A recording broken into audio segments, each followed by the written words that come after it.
ప్రార్థిస్తాం. आइए प्रार्थना करेंगे। సర్వశక్తి కృపా కనికరుల మా ప్రభువా, మిక్కిలిగా మమ్మల్ని ప్రేమించిన తండ్రి మీకు వందనాలు చెల్లిస్తున్నాం. सर्वशक्तिमान परमेश्वर राजा, विशेष रीति से प्रेम करने वाले पिता, हम आपका धन्यवाद करते हैं। ఇప్పటి వరకు మీరు చేసిన మేళ్ళన్నిటి కొరకు వందనాలు अभी చెల్లిస్తున్నాం. तक आपने जो भलाई हमारे जीवन में की उसके लिए हम आपका धन्यवाद करते हैं। తిరిగి శనివారం సాయంత్రం మా ప్రభువా మీ యొక్క మాటలు వినడానికి మీరు మాకు అనుగ్రహించిన ఈ మంచి అవకాశాన్ని బట్టి మీకు వందనాలు. फिर से शनिवार के संध्या के समय में प्रभु आपके बातों को सुनने के लिए हमारे जीवन में जो अवसर दिए इसके लिए हम आपका धन्यवाद करते हैं स्वामी।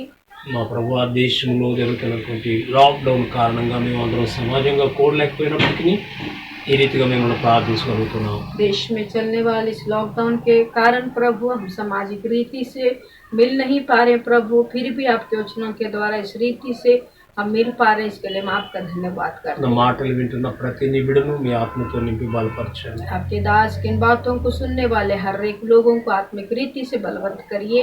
మా ప్రభువా దేవ మా దేశం కొరకు రాష్ట్రం కొరకు ప్రార్థిస్తున్నాం. प्रभु हमारे देश हमारे राष्ट्र के लिए हम प्रार्थना करते हैं। ఈ కరోనా వైరస్ నుండి పరిపూర్ణమైనటువంటి విముక్తి చేకూర్చమని ప్రార్థిస్తున్నాం. कोरोना के वायरस से परिपूर्ण रीति से आप मुक्ति दिलाइए स्वामी। ప్రపంచములో మా ప్రభువా అన్ని మూలల ఈ యొక్క కరోనా వ్యాధికి భయభీతులై ఉంటున్నారు. पूरे संसार में प्रभु हर एक कोने में इस बीमारी से सब लोग भयभीत है पिता।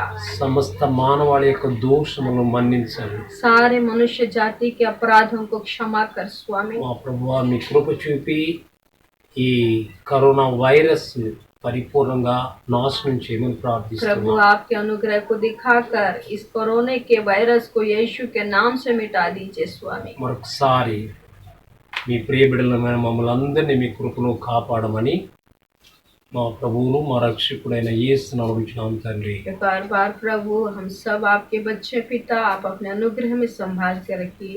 छोटी सी प्रार्थना को हमारे उद्धारकर्ता प्रभु यीशु मसीह के नाम से मांगते सुनिए और ग्रहण कीजिए। ఆమేన్. आमीन। ఇదిను आज के दिन కీర్తనల గ్రంథం 66వ కీర్తనలో 18వ వచనాన్ని మనం ధ్యానం కొరకు చదువుకుందాం. भजन संहिता उसका 66 अध्याय 18 वचन को अपन पढ़ेंगे। నా హృదయములో నేను పాపమును లక్ష్యము చేసిన ఎడల ప్రభువు నా మనవి వినకపోవును. यदि मैं मन में अनर्थ की बातें सोचता तो प्रभु मेरी ना सुनता।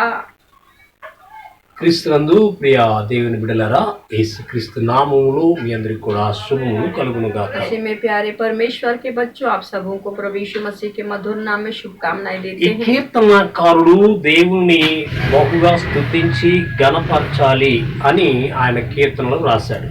भजनकार अपने परमेश्वर की आराधना बहुतायत से स्तुति और आराधना करने के लिए इस भजन को लिखते हैं। ఆయనను స్తుతించేటువంటి విధానం కూడా ఇక్కడ రాశాడు. చాలా గంభీరంగా ఆయన యొక్క ఆశ్చర్య కార్యములను బట్టి ఆయన స్తుతించాలంటాడు. और परमेश्वर की स्तुति कितने गंभीरता से करना है इस बात के लिए भी इसमें लिख के रखे हैं। ఆయన కార్యాలు చాలా శక్తివంతమైనవి, उनके कार्य सामर्थ्य से भरा है, ఎంతో భీకరమైనటువంటివి. बहुत ही भीकर भयानक है। ఆయన సన్నిధిలో ప్రతి ఒక్కరూ కూడా మోకరించవలసిందే. और उनकी उपस्थिति में हर एक घुटना झुकना ही है। మనుషుల ఎడల ఆయన జరిగించినటువంటి ఆశ్చర్య కార్యములను చూచినట్లయితే मनुष्यों के प्रति जो आश्चर्य काम उन्होंने दिखाया, यदि हम उसको देखते हैं, మనం అందరం కూడా తప్పనిసరిగా ఆయన సన్నిధిలో మోకరించాల్సిందే. और अवश्य हम सब उनकी उपस्थिति में अपने घुटनों को टेकना ही ఈ पड़ेगा। కీర్తనకారుడు ఆ కీర్తనలు రాసిన ఆ రెండు మాటలను మనం గమనించినట్లయితే भजनकार इस भजन में लिखी हुई दो बातों को जब हम देखते हैं, దేవుడు వారి జీవితంలో ఎన్నో ఆశ్చర్య కార్యాలు చేశాడు. परमेश्वर उनके जीवन में बहुत सारे आश्चर्य कामों को किए हैं। ఇశ్రాయేలు ప్రజల పట్ల ఆయన చేసినటువంటి అద్భుత కార్యాలను మరొకసారి ఆయన జ్ఞాపకం చేశాడు. और इस्राएली प्रजा के प्रति जो अद्भुत काम उन्होंने किया एक और बार वहाँ स्मरण दिलाते हैं। ఆయన ఆయన నరుల ఎడల జరిగించినటువంటి ఆశ్చర్య కార్యాలను ఒకసారి మీరు చూడండి. उस मनुष्यों के बदल लोगों के लिए जो आश्चर्य काम उन्होंने किया एक बार तुम देखो। సముద్రాన్ని ఎండిన నేలగా చేసి దాని మధ్యన నడిపించినటువంటి వాడు, समुद्र को सूखी भूमि बनाकर उसके बीच में से चलाने वाला परमेश्वर, అలాంటి కార్యాలు చేసిన దేవుడు ऐसा अद्भुत काम करने वाला पिता వాడిని పరీక్షించకుండా ఏం చేయలేదు. उनको बिना परखे नहीं किए, అది పరీక్షించాడట. उनको परखे भी है। వాళ్ళని ఎలా పరీక్షించాడు అనంటే कैसे परखे हैं? ఓ ఎండిని నిర్మలము చేయి రీతిగా చేశాడంటాడు. जैसे चांदी को निर्मल करने के लिए जो काम होता है उसके अनुसार उसने ఓ किया। బందీ గృహంలో ఉంచాడు అంటాడు. बंदी गृह में उनको रखे हैं, వారి నడుముల మీద భారం పెట్టారు అంటాడు. उनके कमर पर बोझ को रख दिए। కాబట్టి దేవుడు మనుష్యులను పరీక్షించి ఆయన ఆశీర్వదిస్తాడు. इस रीति से परमेश्वर मनुष्यों को परख कर उसके बाद उनको आशीष दे। మన ప్రార్థన కూడా సమాధానం రావాలంటే అదే. हमारी प्रार्थना का उत्तर भी इसी रीति से मिलता ఈ है। కీర్తనాకారుడు అంటున్న మాట, भजनकार कहता है, నా హృదయములో నేను పాపమును లక్ష్యము చేసిన ఎడల यदि मैं मन में अनर्थ की बातें सोचता నా మనవి వినకపోను. तो प्रभु मेरी ना सुनता। కాబట్టి చాలా సార్లు మనం ఆలోచించేది ఏంటంటే నా ప్రార్థన దేవుడు వినలేదు అనే వాళ్ళు చాలా మంది ఉన్నారు. कई बार ऐसे लोग बहुत है जो परमेश्वर मेरी प्रार्थना को नहीं सुन रहे करके बोलते हैं। కొంతమంది ఏమో దేవుడు నా ప్రార్థన విన్నాడు నాకు సమాధానం ఇచ్చాడు అని చెప్పేటువంటి వాళ్ళు కూడా ఉన్నారు. और बहुत लोग ऐसे भी हैं कि प्रार्थना परमेश्वर मेरा सुन लिए हैं, हम मुझे उत्तर दे दिए करके बोलने वाले ఈ भी। కీర్తనాకారుడు అనే మాట ఏంటంటే भजनकार यहाँ पर कहता है, ఈ చివరి 20వ వచనంలో దేవుడు నా ప్రార్థనను త్రోసివేయలేదు, परमेश्वर मेरी प्रार्थना को अनसुनी नहीं నా किया యొద్ద నుండి తన కృపను తొలగింపలేదు. और ना मुझसे अपने करुणा को दूर कर दी है। కాబట్టి రెండు ప్రాముఖ్యమైనటువంటి విషయాలను చూపిస్తున్నాడు. यहाँ दो प्रमुख बातों को दिखाते हैं। ఆయన ప్రార్థన త్రోసివేయలేదు, उनकी प्रार्थना को अनसुनी नहीं किए కృపను కూడా తొలగించలేదు. करुणा को भी दूर नहीं किए। మరి మన ప్రార్థనలు దేవుడు వినాలి అని అంటే यदि हमारी प्रार्थना परमेश्वर सुनना है ఈ 18వ వచనంలో ఉన్న మాటను మీరు గమనించండి. 18 वचन की इस बात को अपने जीवन में देखना నేను है। పాపమును లక్ష్యము చేసిన ఎడల, यदि मैं मन में अनर्थ की बातें सोचता, చాలా మంది దేవునికి ప్రార్థన చేస్తారు. बहुत सारे लोग परमेश्वर से प्रार्थना తమ करते हैं, హృదయములు పాపాన్ని ఉంచుకొని చేస్తారు. अपने मन में पाप को रखकर उसके बाद प्रार्थना करते हैं। కొంతమంది ప్రార్థన చేస్తారు, कुछ लोग प्रार्थना करते हैं, దేవుని మందిరం ఎక్కడన్నా కనపడగానే यदि कहीं परमेश्वर का मंदिर मिल जाता है లేక तो సిలువ కనపడగానే कहीं क्रूस दिखता है అందరూ కళ్ళకి ఎలాగా అనుకుంటా ఉంటారు. और सब लोग ऐसा आंखों में लगा के जाते లేక हैं అక్కడ నిలబడి ప్రార్థన చేస్తా ఉంటారు. और वहां पर खड़े होके प्रार्थना करते हैं। నేను ఒక ఆయన్ని తెల్లవారుజామున నేను వాకింగ్ వెళ్ళినప్పుడు ఒక ఆయన చాలా దూరంలో నిలబడి మందిరం వైపు తిరిగి అలాగా ప్రార్థన చేస్తున్నాడు. पास्टर जी जब सुबह वॉकिंग में गए थे तो वहाँ पर एक व्यक्ति बहुत दूर में खड़ा होकर प्रार्थना कर रहा था मंदिर की तरफ। మంచిదే మరి చేస్తున్నావు, अच्छा है प्रार्थना करना, కానీ నీ హృదయంలో పాపాన్ని లక్ష్యం చేసుకొని అలా ప్రార్థన చేస్తే దేవుడు వింటాడా? यदि आप अपने मन में पाप को रखकर प्रार्थना करेंगे तो क्या उस प्रार्थना को परमेश्वर सुनेंगे? లేదు. మనం ఎక్కడ ఒక పవిత్ర జలంలో స్నానం చేస్తే పాపం తొలగిపోతుందా? या कोई पवित्र नदी में नहाएंगे तो क्या हमारा पाप चले जाएगा, मिट जाएगा? ముందు మన హృదయములో ఉన్నటువంటి పాపాన్ని తీసేసుకోవాలి. सबसे पहले हमारे मन में जो पाप है उसको मिटा लेना, हटा लेना है। కాబట్టి ప్రతి ఒక్కరూ ప్రార్థన చేస్తే इसीलिए हर कोई जब प्रार्थना करते हैं మన హృదయములో ఉన్న రహస్య పాపాలను దేవుని సన్నిధిలో ఒప్పుకోవాలి. हमारे मन में जो रहस्य पाप है उसको परमेश्वर के सामने मान लेना है। ఎప్పుడైతే నీవు అలాగా నీ రహస్య ప్రార్థన పాపాలను నీ ప్రార్థనలో ఒప్పుకుంటావో जब आप अपने गुप्त पापों को परमेश्वर के सामने मानते हैं అప్పుడు నీ ప్రార్థనకు సమాధానం దొరుకుతుంది. तब ही आपका प्रार्थना का उत्तर मिलेगा। కీర్తనాకారుడు చెప్పే విషయం అదే. भजनकार यही बातों को कहते నా हैं, హృదయములో నేను ఆ పాపమును లక్ష్యము చేసిన ఎడలా यदि मैं अपने मन में अनर्थ की बातों को सोचता ప్రభు నా మనవి వినకపోను. तो प्रभु मेरी प्रार्थना नहीं सुनते। ప్రియమైన దేవుని బిడ్డలారా, प्यारे प्रभु के बच्चों, మన హృదయంలో పాప పాపాన్ని ఉంచుకుంటే हमारे मन में यदि पाप को रखते हैं, మనం ఎంత ప్రార్థన చేసినా कितना भी प्रार्थना कर ఆ ప్రార్థనకి సమాధానం రాదు. उस प्रार्थना का उत्तर हमको नहीं मिलेगा। కాబట్టి కొంతమంది అలా ప్రార్థన చేస్తారు. इस रीति से कुछ लोग प्रार्थना करते हैं, ఇంకా కొంతమంది ఎలా ప్రార్థన చేస్తారంటే और कुछ लोग कैसे प्रार्थना करते हैं, స్వార్థాపేక్షతో ప్రార్థన చేస్తారు. स्वार्थ से भरकर वो प्रार्थना करते हैं। అంటే ప్రార్థన చేస్తా ఉంటారు చాలా మంది प्रार्थना करते हैं बहुत सारे लोग స్వార్థాపేక్ష. स्वार्थ के अनुसार। మీరు యాకోబు రాసినటువంటి పత్రికలు 4వ అధ్యాయము 3వ వచనంలో మీరు గమనించినట్లయితే याकूब की पत्री उसका अध्याय 4 तीसरे वचन को देखेंगे अपन। మీరు అడిగినను మీ భోగముల నిమిత్తము వినియోగించుటకై దురుద్దేశముతో అడుగుదురు గనుక మీకేమీ దొరుకుటలేదు. यहाँ पर इस प्रकार लिखा है, तुम मांगते हो और पाते नहीं, इसलिए कि बुरी इच्छा से मांगते हो ताकि अपने भोग विलास में उड़ा दो। మీరు గమనించండి, आप ध्यान दीजिए, చాలా మంది స్వార్థాపేక్షతో దేవుని ప్రార్థన చేస్తారు. बहुत सारे लोग स्वार्थ से भरकर प्रार्थना करते हैं। నాకు ఇది కావాలి, ఇది కావాలి, ఇది కావాలని అడుగుతా मुझे ఉంటారు. ये चाहिए, वो चाहिए, ये चाहिए, प्रार्थना करते हैं। ప్రార్థన చేయడం తప్పని నేను చెప్పను. प्रार्थना करना गलत नहीं है, అది నీ స్వార్థం కొరకు అడగాలి. पर वो अपने स्वार्थ के लिए ना मांगे। నీకు కావాల్సింది ఏదో ఆయన ఇస్తాడు. आपको जो भी चाहिए वो देंगे आप, దేవుడు నీకు ఏది ఇచ్చాడో దానితో నువ్వు తృప్తిపడు. पर परमेश्वर जो आपको देते हैं उसमें आपको तृप्त होना है। అలా కాకుండా ऐसा ना होकर చాలా మంది बहुत सारे लोग ఇతరుల కంటే నేను గొప్పగా ఉండాలి, दूसरों से मुझे बढ़कर रहना है, నేను నా కుటుంబం బాగుండాలి, मैं और मेरा परिवार अच्छे से रहे, లేకపోతే ఇంకా నేను ఉన్నత స్థితిలో ఎదుగుతూ ఉండాలి. और मुझे ऊंचे स्थान पर चढ़ते जाना है। మనము మన భోగములు నిమిత్తం అడుగుతా ఉంటాం. हम अपने भोग विलास के लिए मांगते हैं। ఓ నాకు ఒక మంచి ఉద్యోగం వస్తే मुझे एक अच्छा नौकरी నేను मिलेगा ఇలా జీవిస్తాను तो అని मैं ऐसे ऐसे जीऊंगा, అనుకుంటారు. ऐसा सोचते हैं। లేకపోతే నాకు ఒక మంచి ఇల్లు ఉంటే, मेरा एक अच्छा घर లేకపోతే रहता, నేను ఒక కోటీశ్వరుని అయితే, या मैं बहुत करोड़पति रहता। ఇలాగా इस స్వార్థాపేక్ష. रीति से स्वार्थ से उन लोग प्रार्थना करते నేను हैं। ఒక ఆయన గురించి మీకు చెప్తాను. एक व्यक्ति के बारे में आपको बताता हूँ। ఆయన ప్రార్థన చేశాడు, वो प्रार्थना किए, ఆ ప్రార్థన దేవుడు అంగీకరించాడు. उस प्रार्थना को परमेश्वर ने सुन लिया। మీరు సొలొమోను యొక్క విషయాన్ని మీరు జ్ఞాపకం చేసుకున్నట్లయితే, सुलेमान के विषय में आप यदि स्मरण करते हैं, సొలొమోను దేవుని సన్నిధికి వెళ్లి ప్రార్థన చేశాడట. सुलेमान परमेश्वर की उपस्थिति में जाकर प्रार्थना किया। పాపానికి చిన్నతనంలోనూ రాజరికం వచ్చేసింది. बचपन में ही उनको राजा का पद मिला।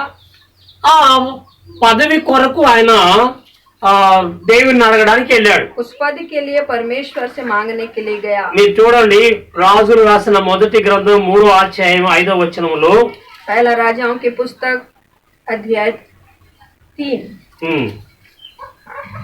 ఇంకా 5 उसका 5वें वचन को पढ़ेंगे। యెహోవా రాత్రి వేళ స్వప్నమందు సొలొమోనుకు ప్రత్యక్షమై, నేను నీకు దేనినిచ్చుట ఇష్టమో దాన్ని అడుగుమని దేవుడు అతనితో సెలవీయగా, गिबोन में यहोवा ने रात को स्वप्न के द्वारा सुलेमान को दर्शन देकर कहा, जो कुछ तू चाहे कि मैं तुझे दूं वह मांग। ఒకవేళ ఈ రాత్రి నా మాటలు విని మీరందరూ ప్రార్థన కూర్చున్నారు అనుకుందాం. यदि इस रात्रि में मेरे इन बातों को सुनकर आप सब प्रार्थना बैठते हैं, మీ అందరికి దేవుని ప్రత్యక్షం వచ్చి आप सबों के सामने परमेश्वर प्रकट होकर నీకేం కావాలని అడిగాడు అనుకోండి. आपको क्या चाहिए वो मांग पूछेंगे प्रभु। ఇంక మీరు చెప్పేస్తారు, आप बता देंगे। అరే బాబురే ఏదేది కావాలన్నీ చెప్పేస్తారు. अरे आपको क्या क्या चाहिए सब बता देंगे। ఈ సొలొమోనుకు కూడా దేవుడు ప్రత్యక్షమయ్యాడు. सुलेमान के जीवन में प्रत्यक्ष हुए ఓ परमेश्वर। సొలొమోనా, सुलेमान నీకేం కావాలో చెప్పాయా, मुझे क्या चाहिए बता, నేను నీకు ఇచ్చేస్తాను मैं అన్నాడు. तुमको दे देता हूँ। ఇక సొలొమోను రాజు కదా.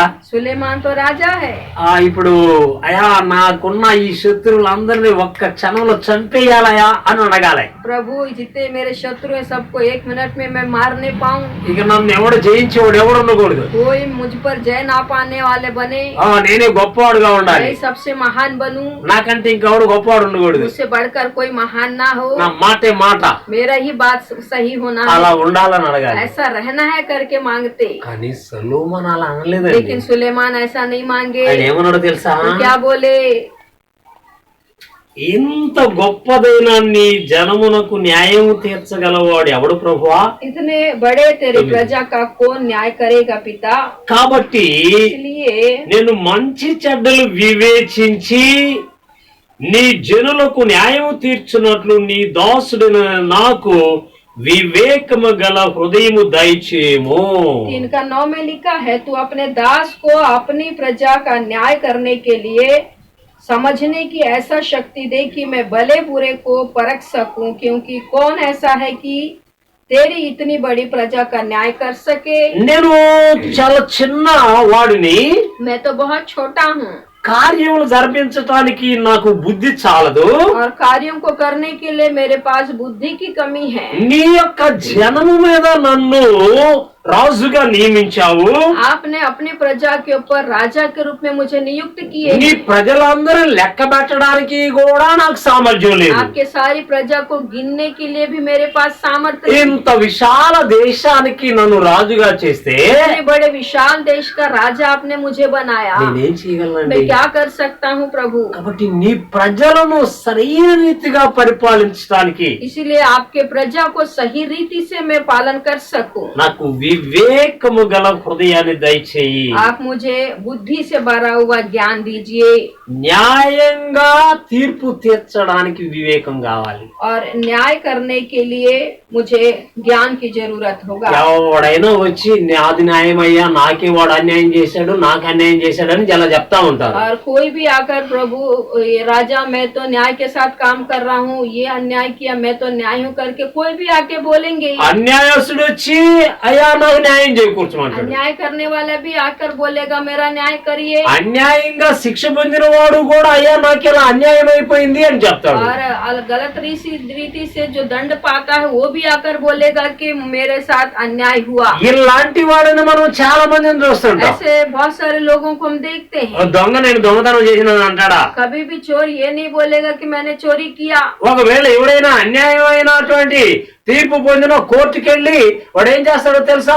అన్యాయస్తుడికి పక్క కూడా వాదించేదానికి అక్కడ ఒక లాయర్ ఉంటాడు. और कोर्ट में भी ऐसे लोग रहते हैं कि जो अन्याय करता है उसके पक्ष में भी लड़ने के लिए लोग रहते हैं। నాకు అన్యాయం జరిగిందని చెప్పుకునేవాడు ఒకడు, वो एक जन कहता है कि मेरे साथ अन्याय हुआ, నేను అన్యాయస్తుడు కాదని చెప్పుకునేవాడు ఇంకొకడు. मैं अन्याय नहीं किया हूँ करके बोलने वाला और एक व्यक्ति है। వాడి పక్క వాదించేవాడు ఉన్నాడు అక్కడ. के पक्ष में भी बोलने वाला वकील रहता है వీడి ప్రక్క వాదించేవాడు కూడా ఉన్నాడు. और इनके पक्ष में भी बात करने वाला एक ఎవడు నిజమైన వాడు, ఏది సత్యం అని ఎలా చెప్పగలం? कौन सही व्यक्ति है, कौन सी बात सच है, अपन कैसे बता सकते? అందుకని సొలొమోను అడిగాడు, इसलिए सुलेमान ने मांगा, అయ్యా వివేకము గల హృదయం నాకు ఇవ్వయ్యా అన్నాడు. प्रभु मुझे विवेक से भरा हुआ शक्ति ज्ञान दीजिए। మనం చాలా సార్లు దేవుణ్ణి అడిగేటప్పుడు कई बार जब हम परमेश्वर से मांगते हैं స్వార్థాపేక్షతో అడుగుతున్నాం గనక स्वार्थ से मांगते, इसलिए మనం ఏది हम పొందలేకపోతున్నాం. कुछ भी नहीं पा सकते। మనకు నిజంగా ఏదైతే అవసరమైందో उसमें जो हमारे लिए जरूरत है దానిని నువ్వు గనక అడగగలిగితే यदि उसी को हम मांग पाते हैं నీకు దానికంటే అధికంగా ఇస్తాడు. तो परमेश्वर उससे बढ़कर आपको देंगे। ఈ రోజు ఇక్కడ చూడండి, यहाँ पर देखेंगे अपन 10వ వచనంలో ఏమందన్నది? 10वां वचन में लिखा है, इस प्रकार సొలొమోను చేసిన ఈ మనవి ప్రభువునకు అనుకూలమాయెను. इस बात से प्रभु प्रसन्न हुआ कि सुलेमान ऐसा वरदान मांगा है, గనుక इसलिए దేవుడు అతనికి ఇలాగు సెలవిచ్చును, परमेश्वर ने उससे कहा, దీర్ఘాయువునైనను इसलिए कि तूने ఐశ్వర్యమునైనను నీ శత్రువుల ప్రాణమునైనను అడుగుక న్యాయములను గ్రహించుటకు వివేకము అనుగ్రహించమని నీవు అడిగితివి. నీవిలాగడిగినందున నేను నీ మనవి ఆలకించుచున్నాను. బుద్ధి వివేకముల గల హృదయము నీకు ఇచ్చుచున్నాను. పూర్వీకులతో నీ వంటి వాడు ఒకడును లేడు, ఇక మీదట నీ వంటి వాడు ఎవడును ఉండడు. మరియు నీవు ఐశ్వర్యమును ఘనతను ఇమ్మని అడగకపోయినను నేను వాటిని కూడా నీకిచ్చుచున్నాను. అందువలన నీ దినములన్నిటిలో రాజులలో నీ వంటి వాడొక్కడైనను ఉండడు. Praise the Lord. हालेलुया। तब परमेश्वर ने उससे कहा, इसलिए कि तूने यह वरदान मांगा है, और ना तो दीर्घायु और ना धन और ना अपने शत्रुओं का नाश मांगा है, परंतु समझने के लिए विवेक का वरदान मांगा है। इसलिए सुन, मैं तेरे वचन के अनुसार करता हूँ। मुझे तुझे बुद्धि और विवेक से भरा मन देता हूँ, यहाँ तक कि तेरे समान ना तो तुझसे पहले कोई कभी हुआ और ना बाद में कोई कभी होगा। फिर जो तूने नहीं मांगा अर्थात धन और महिमा, वह भी मैं तुझे यहाँ तक देता हूँ कि तेरे जीवन भर कोई राजा तेरे तुल्य ना होगा। ఇక్కడ దేవుడు సొలొమోను యొక్క ప్రార్థనను అంగీకరించాడు. यहाँ पर परमेश्वर सुलेमान की प्रार्थना को सुन लिए। దానికి తగిన రీతిగా దేవుడు తనను ఆశీర్వదించిన విధానాన్ని చూడండి. और उसके अनुसार परमेश्वर उनको आशीष दिए। మనం కూడా ప్రార్థన చేస్తాం. अपन भी प्रार्थना करते ఈ हैं। ప్రశ్న వేసుకోవాలి మనం. ये प्रश्न अपने आप में हमको సొలొమోను చేసిన ఈ మనవి ప్రభుకి అనుకూలమాయెను. सुलेमान का ये प्रार्थना परमेश्वर को प्रसन्न किया। నీవు నేను చేస్తున్న ప్రార్థన దేవునికి అనుకూలమో కాదు ఒకసారి ప్రశ్న వేసుకుందాం. आप और मैं जो प्रार्थना करते हैं, क्या उससे परमेश्वर प्रसन्न रहते हैं? अपने आप में इस प्रश्न को करना है। నా ప్రార్థన వినలేదు అని చెప్పుకునే मेरी దానికంటే प्रार्थना को नहीं सुन रहे करके बोलने से నీ अच्छा। ప్రార్థన దేవునికి అనుకూలమైందో లేదో చూడు. और ये बात आप परख के देखिए कि आपका प्रार्थना परमेश्वर के लिए अनुकूल है। దావీదు రాజు ఏమంటాడంటే, दाऊद राजा कहता है, నేను నా హృదయంలో పాపమును లక్ష్యము చేసిన ఎడల ఆయన నా మనవి వినకపోయి ఉండేది. यदि मैं परमेश्वर के विरुद्ध में अपने मन में पाप को रखता तो परमेश्वर मेरी नहीं सुनता। ఒకవేళ ఆ సొలొమోను కూడా అలా అడుగుంటే, यदि सुलेमान भी ऐसा मांगते, ఎందుకంటే దేవుడే చెప్పాడు కాబట్టి ఇచ్చేదేమో. ఒకవేళ ఏదైనా కావాల్సి ఉంటే ఎంత ధనము సంపత్తి అదంతా ఇచ్చిండేదేమో, ఆయన అడుగున్నాడు కనుక. अगर वो मांगते तो उनको धन संपत्ति सब कुछ देते, क्योंकि उन्होंने पहले से वादा किया था। కానీ ఘనత ఇచ్చేది లేదుగా. पर उतना महिमा नहीं मिलता उनको। కానీ ఎంత వివేకంగా ప్రార్థన చేశాడో చూడండి. कितने विवेक से भरा हुआ प्रार्थना किए हैं। కాబట్టి మనం చేసే ప్రార్థనలు కూడా అలా ఉండాలి. इसलिए हमारी प्रार्थना भी ऐसे ही होना ప్రభు అనే चाहिए। లోకంలో ఉంటుండగా प्रभु में संसार में रहते हुए ఎన్నో విపత్తులను ఎదుర్కోవాలి. बहुत सारे विपत्तियों का सामना करना पड़ेगा। సాతాను యొక్క ప్రభావాలు ఎన్నో ఉంటాయి. शैतान का बहुत सारे प्रभाव होंगे। వాటన్నిటినీ వివేకముతో ఎదుర్కోవాలి. उन सब बातों को विवेक के साथ मुझे सामना करना है। ఎక్కడైనా నీకు నేను అపకీర్తి తెస్తానేమో, कहीं मैं आपके नाम को अपमानित तो नहीं करूं, నీ నామానికి ఎక్కడైనా నేను అపకీర్తి పాలు చేస్తానేమో, आपके नाम को कहीं मैं अपकीर्ति तो नहीं लाता। అలా కాకుండా ऐसा ना होकर నీకు మహిమకరంగా నేను జీవించాలి. आपकी महिमा के लिए मेरा जीवन होने पाए। అలా జీవించడానికి నాకు శక్తి సామర్థ్యాన్ని ఇవ్వు. ऐसा जीने के लिए आप मुझे शक्ति और सामर्थ्य से भर दीजिए। మనం ఒకవేళ అలా ప్రార్థన చేస్తే यदि हम ऐसा प्रार्थना करते हैं, అది ఇస్తూ वो देंगे ही। ఇక మిగిలిన మనకి ఏది కావాలో అది और ఇస్తాడు. साथ ही साथ जो जो हमारे लिए जरूरत है, वो सारे वस्तुओं को परमेश्वर ఇక్కడ देंगे। సొలొమోను నేను ఐశ్వర్యవంతుడిగా ఉండాలని అడగలేదు. या सुलेमान मुझे ऐश्वर्यमान बनाइए करके नहीं मांगे, లేకుంటే పెద్ద ఘనత నాకు కావాలని కోరుకోలేదు. और मेरा बहुत बड़ा बड़ाई होना चाहिए करके नहीं నేను मांगे, ఎక్కువ కాలం జీవించాలని కోరుకోలేదు. मेरे को बहुत दीर्घायु तक जीना है करके नहीं ओ। मांगे, నాలాంటి రాజు ఇక ఎవరు ఉండకూడదని ఆయన కోరుకోలేదు. और मेरे से बढ़कर कोई राजा नहीं होना चाहिए, ऐसा उसने नहीं కానీ मांगा। దేవుడు అలా చేశాడు. ఆయన परमेश्वर ने ऐसा किया उनके అంటే जीवन में। ఆయనకు అనుకూలమైన ప్రార్థన చేశాడు. इसलिए उन्होंने अपने परमेश्वर के अनुकूल प्रार्थना की। ఎంత చక్కగా దేవుడు ఆయనతో చెప్పాడో చూడండి. कितने अच्छे से परमेश्वर ने उनसे నీవు कहा, చేసిన ప్రార్థన నాకు అనుకూలమైంది. तुम्हारी प्रार्थना से मैं प्रसन्न हूँ। నువ్వు దీర్ఘాయు కోరుకోలేదు, ना तो तू दीर्घायु मांगा, ఐశ్వర్యం కోరుకోలేదు, ना धन दौलत मांगा, శత్రువుల యొక్క ప్రాణాలు కోరుకోలేదు. ना शत्रु के प्राण को मांगा। నువ్వు అడిగింది ఏంటంటే న్యాయాన్ని గ్రహించగలిగినటువంటి వివేచన నాకు దయచేయమన్నావు. तुमने मांगा कि विवेक से भरा हुआ बुद्धि मुझे दीजिए। ఓ నాకు అది చాలా అంగీకారమైంది. वो बात से मैं बहुत प्रसन्न हूँ। నీకు బుద్ధి వివేకములు గల హృదయముతో పాటు बुद्धि विवेक से भरा हुआ मन के साथ साथ ఐశ్వర్యము ఘనత ఇస్తున్నాను. और ऐश्वर्य और महिमा भी दूंगा। నీ వంటి వాడు గత కాలంలో కానీ ఇక భవిష్యత్తులో కానీ ఉండడు. तुम्हारे समान ना तो पहले है ना आगे रहेगा। ప్రియమైన దేవుని బిడ్డలారా, ఎంత గొప్ప ఆశీర్వాదాన్ని దేవుడు ఇస్తున్నాడు. प्रभु के लोगों, परमेश्वर कितना बड़ा आशीष उनके जीवन में देते మనం हैं। చేసే ప్రార్థన इसीलिए जो प्रार्थना हम करते हैं స్వార్థాపేక్షతో ఉండకూడదు. स्वार्थ से भरा हुआ नहीं होना चाहिए। ఇక్కడ దావీదు రాజు చేసినటువంటి ప్రార్థనలో పాపమును లక్ష్యము చేసిన ఎడల దేవుడు నా మనవి ఆలకింపకపోవును. यहाँ पर राजा दाऊद की प्रार्थना, यदि मैं मन में अनर्थ की बातें सोचता तो प्रभु मेरी ना सुनता। కాబట్టి ఈ దావీదు రాజు పాపాన్ని తృణీకరించాడు. यहाँ पर दाऊद राजा अपने जीवन में पाप से उन्होंने तिरस्कार किया, అందువల్లనే ఆయన ప్రార్థన దేవుడు విన్నాడు. इसीलिए उनकी प्रार्थना को परमेश्वर నీ सुना। ప్రార్థన నా ప్రార్థన దేవుడు వినాలి అని అంటే आपकी प्रार्थना और मेरी प्रार्थना परमेश्वर सुनना है। సొలొమోను చేసిన రీతిగా जैसा सुलेमान ने प्रार्थना किया, నిస్వార్థమైనటువంటి ప్రార్థన చేసినప్పుడు निस्वार्थ प्रार्थना करेंगे तो తప్పకుండా దేవుడు సహాయం చేస్తాడు. परमेश्वर अवश्य सहायता మన करेंगे। హృదయములో పాపమును లక్ష్యం చేయకూడదు. हमारे मन में पाप को नहीं रखना है। అందుకే దేవుడు నా మనవి అంగీకరించి ఉన్నాడు, నా విజ్ఞాపన ఆలకించి ఉన్నాడని దావీదు చెప్పగలిగాడు. इसीलिए दाऊद कहने पाया कि परमेश्वर ने मेरी विनती सुन ली, मेरी प्रार्थना को सुन। దావీదు ప్రార్థన దేవుడు త్రోసివేయలేదు. दाऊद की प्रार्थना को परमेश्वर नहीं ఆయన टुकराए, కృపను కూడా త్రోసివేయలేదు. उनके करुणा को भी नहीं टुकराए। కాబట్టి మన పట్ల కూడా దేవుని యొక్క కృప ఉంటుంది, हमारे प्रति भी परमेश्वर का कृपा बना रहता है, దేవుని యొక్క సన్నిధి ఉంటుంది. परमेश्वर की उपस्थिति रहता ఆయన ఎప్పుడు కూడా నీకు సహాయం చేయడానికి ఎదురు చూస్తా है, ఉన్నాడు. निरंतर आपको सहायता करने के लिए इंतजार करते हैं।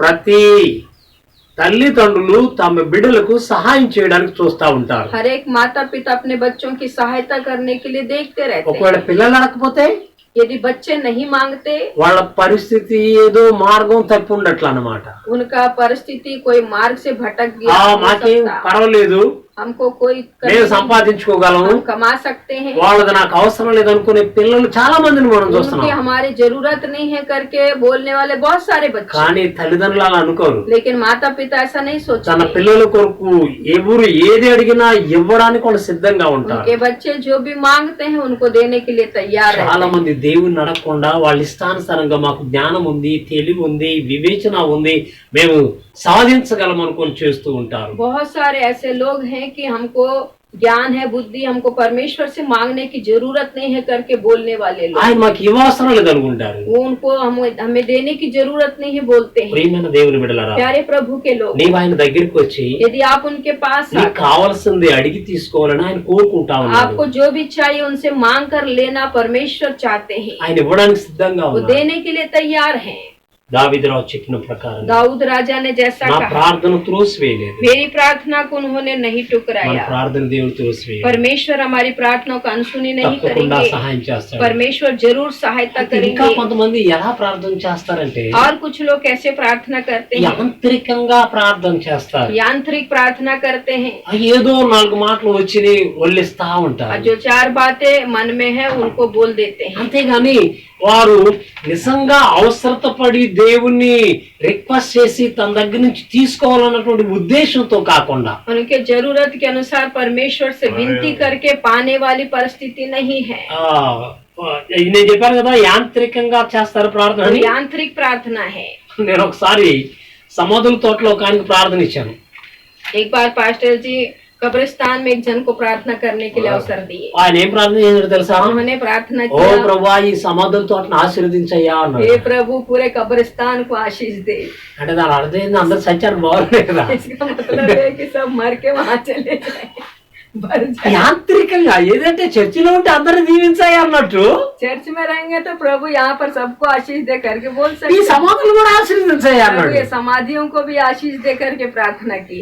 ఇలాగా యాంత్రికంగా చాలా మంది ప్రార్థన చేస్తారు. ऐसा यांत्रिक प्रार्थना, मशीन की प्रार्थना बहुत लोग करते हैं। ఏదో దయచేయి దయచేయి దయచేయి అని. दे दे प्रभु, यही प्रार्थना करते हैं। మనము స్విచ్ నొక్కాం బల్బు వెలిగింది. अपन स्विच ऑन किए लाइट जल गया।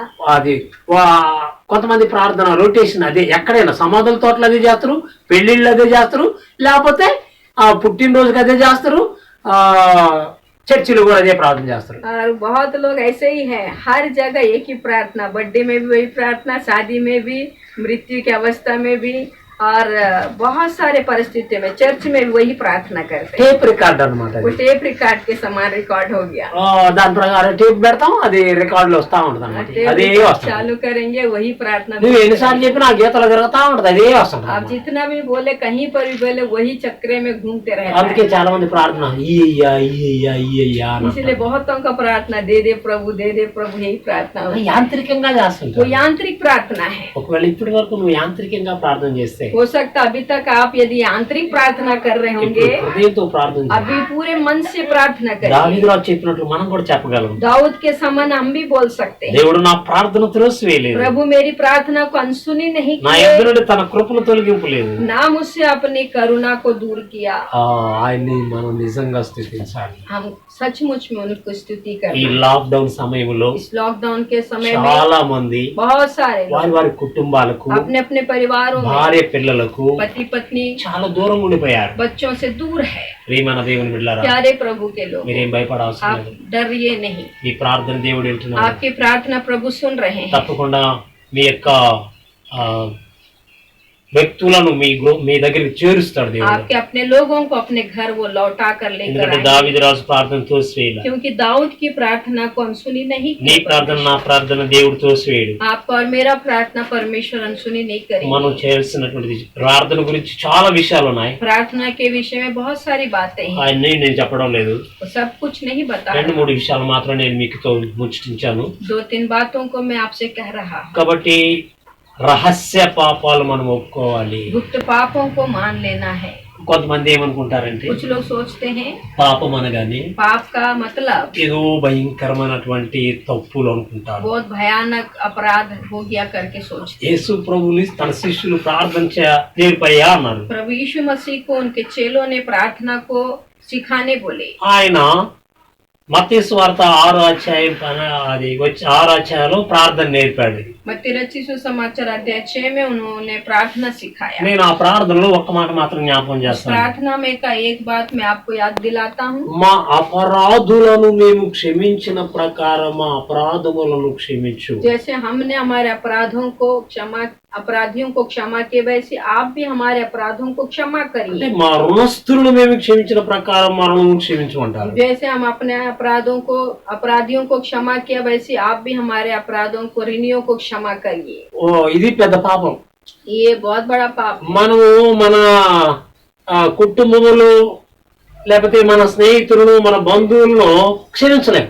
और हम अपने परिवार में अपने परिवार के सदस्य, हमारे नाते रिश्तेदार, भाई बहन, माता पिता को क्षमा नहीं कर सकते। నిజంగా యేసుక్రీస్తు నేర్పినటువంటి ఈ ప్రార్థనలు, ఈ మాటలు నిజంగా మనం నమ్మగలిగితే प्रभु यीशु मसीह के इन बातों को, इस प्रार्थना को यदि हम विश्वास कर पाते हैं, మన పాపాలన్నీ క్షమించబడతాయి. हमारे सारे पाप क्षमा किए जाएंगे। మన పట్ల ఎవడో ఒక తప్పు చేశాడు అనుకుందాం, यदि हमारे प्रति कोई गलती करते हैं, వాడిని క్షమించగలిగితే यदि हम उनको माफ कर पाते हैं, దేవుని దృష్టిలో నువ్వు ఎన్నో పాపాలు చేసి ఉంటావు, परमेश्वर की दृष्टि में कई पाप आप किए होंगे, అవన్నీ క్షమించబడతాయి. उन सारे पापों को माफ कर दे। కొంతమంది ఏమంటారు తెలుసా, कुछ लोग क्या बोलते हैं, నా ప్రాణం పోయినా సరే मेरा जान भी चले जाएगा तो भी चलेगा, నేను వాడిని క్షమిస్తానంటే క్షమిస్తానా? मैं उसको कभी माफ नहीं कर सकता। ఎంత గట్టిగా చెప్తారో పాపం. कितने उन लोग जोर से बोलते हैं, మళ్ళీ ఆయన ప్రార్థన చేస్తుంటారు. फिर वो प्रार्थना करते हैं, ఓ స్త్రీ ఓ పురుషుడు, चाहे वो स्त्री हो या पुरुष। చాలా సింపుల్ థింగ్ అండి. बड़े साधारण सी बात है, నీకెవడో తప్పు చేశాడు, నిన్ను आपके प्रति कोई अपराध నీ किया, పట్ల అపరాధంగా వాడు ఆలోచన చేశాడు. आपके विरुद्ध में उसने कुछ सोचा है, సహోదరుడా, हे भाई, సహోదరి, हे बहन, నాకు నువ్వు అపార్థం చేసుకున్నావు. मुझे आपने गलत समझा, నేను అలాంటి వ్యక్తిని मैं కాదు. ऐसा व्यक्ति नहीं हूँ। నువ్వు ఒక్క మాట క్షమిస్తే एक बात बोलकर आप माफ कर నువ్వు ఎన్ని देंगे, తప్పులు చేస్తుంటావు క్షమిస్తా. आपके कितने सारे अपराध परमेश्वर क्षमा చాలా कर సార్లు देंगे। कई बार నరకానికి పోవడం కానీ ఇష్టపడతారు, కానీ नरक में जाने के लिए भी लोग तैयार रहेंगे, ఎదుటిన్న మనిషిని క్షమించలేదు. लेकिन सामने जो व्यक्ति है उसको माफ नहीं कर सकता। ప్రియమైన దేవుని వల్ల प्यारे प्रभु के लोग ఇక్కడ అంటున్నాడు, यहाँ पर कहते हैं దేవుడు నా ప్రార్థన తెలిసివేయలేదు, परमेश्वर मेरी प्रार्थना को अनसुनी नहीं की ఓ నా ఆజ్ఞ నుండి తన కృపను తొలగించలేదు, और मुझसे अपनी करुणा को दूर नहीं నేను నా किया। హృదయంలో పాపాన్ని లక్ష్యం చేయాల. मैं अपने मन में अनर्थ की बातें नहीं सोची। అనేక సార్లు మనకి ఏదైనా ఇలాంటి ఆలోచన కలిగినప్పుడు అది క్షమించాలి మనం. कई बार इस प्रकार के विचार हमारे मन में आते हैं तो हमको माफ कर देना है। నీ ప్రార్థనకు జవాబు దొరుకుతుంది. आपके प्रार्थना का उत्तर मिलेगा। స్వార్థాపేక్షతో ప్రార్థన చేయదు, निस्वार्थ प्रार्थना होना है, యాంత్రికంగా ప్రార్థన చేయదు. यांत्रिक प्रार्थना नहीं होना है। ఈరోజు ఈ విషయాల మీద మనం ధ్యానం చేశాం. आज इन बातों के लिए हमने मनन किया है। రాబోయే దినాల్లో ఇంకా ప్రార్థన గురించి తెలుసుకుందాం. आने वाले दिनों में और प्रार्थना के विषय में सुनेंगे। దేవుడు మనల్ని దీవించును గాక. परमेश्वर हम सबको आशीष दे। ప్రార్థన చేస్తాం. आइए प्रार्थना करेंगे। మహిమ ఘనత ప్రభావముల దేవానికి వందనాలు. महिमा प्रभाव से भरा हुआ पिता, हम आपका धन्यवाद करते మీరు हैं। చేసిన ఉపకారములన్నిటి కొరకు వందనాలు. आपके हर एक उपकारों के लिए धन्यवाद మా स्वामी। రాజా, हमारे राजा, ప్రార్థన వినే దేవుడా, प्रार्थना को सुनने वाले మా परमेश्वर, ప్రభువా, మా హృదయములో మేము పాపమును లక్ష్య పెట్టకుండా ఉండడానికి సహాయం చేయండి. हम अपने मन में अनर्थ की बातें ना सोचने पाए, आप हमारी सहायता నీ करिए। కృప నుండి మమ్మల్ని తొలగించే దేవుడు కాదు. आपके करुणा से हमको दूर करने वाले परमेश्वर नहीं है మీకు प्रभु। స్తోత్రాలు इसके చెల్లిస్తున్నాం. लिए हम आपका धन्यवाद करते మా हैं। ప్రభువా, మేము మా పాపములను తీసివేసుకొని ప్రార్థన చేయడానికి సహాయం हम अपने पापों को हटाकर प्रार्थना करने के लिए सहायता करिए। స్వార్థాపేక్షను మనల్ని తీసివేయండి. स्वार्थ की भावना हमारे जीवन से हटाइए। మా ప్రభువా, నీకు వందనాలు. हमारे प्रभु, हम आपका మేము धन्यवाद करते हैं। ఆంతరికంగా ప్రార్థన చేయకుండా ఉండడానికి సహాయం చేయండి. हम यांत्रिक प्रार्थना ना करने पाए, आप हमारी सहायता करिए। యథార్థ హృదయముతో ప్రార్థన చేయడానికి సహాయం చేయండి. यथार्थ हृदय से हम प्रार्थना करने के लिए सहायता మా करिए। ప్రభు నిర్మల హృదయముతో మేము ప్రార్థన చేయడానికి సహాయం చేయండి. प्रभु, निर्मल मन से प्रार्थना करने के लिए सहायता మీకు करिए। స్తోత్రాలు చెల్లిస్తున్నాం. आपका धन्यवाद हो సల్మాన్ हमारे प्रभु। చేసినటువంటి ఆ గొప్ప ప్రార్థన మీరు విన్నారు. सुलेमान की उस प्रार्थना को आपने सुन लिया है। మేము కూడా మా స్వార్థం కొరకు కాకుండా हम भी हमारे स्वार्थ के लिए ना మీ करके నామ మహిమ కొరకు జీవించడానికి సహాయం आपके చేయండి. नाम की महिमा के लिए जीने के लिए सहायता ఆ करें। రీతిగా మా ప్రభు ఇతరుల క్షేమం కొరకు ప్రార్థన చేయగలిగిన భాగ్యం దయచేయండి. उसी रीति से दूसरों के भलाई के लिए प्रार्थना करना हमको सिखाइए। మరొకసారి మా ప్రభు మీ సన్నిధిలోకి వస్తున్నాం. एक और बार आपकी उपस्थिति में आते हैं। మా ప్రభు, ఈ ప్రపంచ ప్రజలందరూ భయభీతులతో ఉన్నారు కరోనా వ్యాధిని బట్టి. पूरे संसार के लोग कोरोना बीमारी से प्रभु डर रहे हैं पिता। మా ప్రభు, ఆ వ్యాధిని తొలగించండి నాయన. प्रभु, उस बीमारी को हटाइए। ఎందరైతే మా ప్రభు ఆ వ్యాధితో బాధపడుతున్నారో వారికి స్వస్థత దయచేయండి. जितने लोग इस बीमारी से ग्रसित है पिता, उनको चंगाई दीजिए। మా ప్రభు, ఎన్ని కుటుంబాలు దుఃఖములు ఉన్నాయో వారికి కావాల్సిన ఆదరణ దయచేయండి. जितने परिवार दुखी में है प्रभु, उन सबको आप शांति మా दीजिए। దేశ ప్రజలందరినీ కాపాడండి. हमारे देश के लोगों को आप बचाए। ప్రపంచ ప్రజలందరినీ पूरे కాపాడండి. संसार के लोगों को बचाए। సమస్త మానవాళి దోషములు మన్నించండి. सारे मानव जाति के अपराधों को क्षमा कर दीजिए। మీకు స్తోత్రాలు ప్రభు. आपका धन्यवाद। ఇదిగో ఈ నా మాటలు వింటున్న ప్రతి ఒక్కరి కొరకు వందనాలు. आपकी इन बातों को सुनने वाले हर एक के लिए हम आपका धन्यवाद వారిని करते దీవించమని, हैं। आप उन सबको आशीष వారి दीजिए। ప్రార్థన ఆలకించమని, उनके प्रार्थना को सुनिए। వారి అవసరతలను తీర్చమని, उनके सारी जरूरतों को पूरा करिए। మీకే మహిమ కలుగునట్లు ప్రతి వారు మీకు సాక్షులుగా ఉండడానికి సహాయం చేయండి. आपकी महिमा के लिए हर एक आपके गवाही के रूप में जीने के लिए सहायता మా करिए। ప్రభువును మా రక్షకుడైన యేసును అడుగుచున్నాం इस తండ్రి. प्रार्थना को हमारे उद्धार करता प्रभु यीशु मसीह के नाम से मांगते पिता, ఆమేన్. आमीन। సమస్త జ్ఞానములకు ఇచ్చిన దేవుని సమాధానం ప్రభువైన యేసుక్రీస్తు ద్వారా మన హృదయములకు తలంపులకు కావలి ఉండి భద్రపరచును గాక. आमीन।